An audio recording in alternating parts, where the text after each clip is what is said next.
امن یجیب المضطر اذا دعاہ ویکشف السوء، یہ 20ویں پارے کے پہلے صفحے پہ ہے، یہ یاد رکھیے گا۔ پہلے ہی صفحے پر جس کو قرآن پڑھنا آتا ہے اس کو بٹھائیں، اس سے پوچھیں وہ آیت کدھر ہے، شروع کے اندر ہی ہے 4-5 سطروں کے بعد۔ امن یجیب المضطر اذا دعاہ ویکشف السوء، جو یہ پڑھے گا اب سنیے اس کو کیا کیا ملے گا۔ سب سے پہلے کہ اس آیت کو جو ہر نماز کے بعد پڑھے گا، اس کے بعد اگر وہ دعا کرے گا اللہ رب العزت فی الفور اس کی اس دعا کو قبول فرمائیں گے، اور اگر فی الفور قبول فرمائیں گے، اور اگر اللہ اپنے علم سے جانتے ہیں کہ تھوڑی دیر بعد اس کا قبول ہونا ضروری ہے، تھوڑی دیر بعد قبول کریں گے۔ اس ورد کا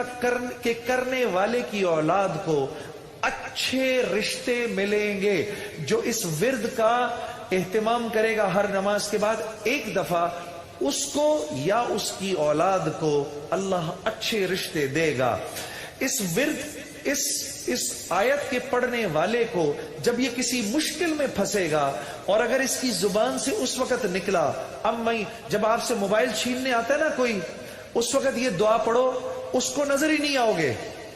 اس کو نظر ہی، اس ظالم کو آپ نظر ہی نہیں آئیں گے۔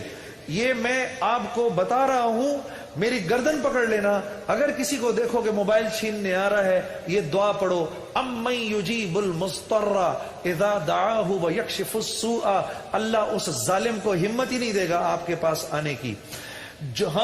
اور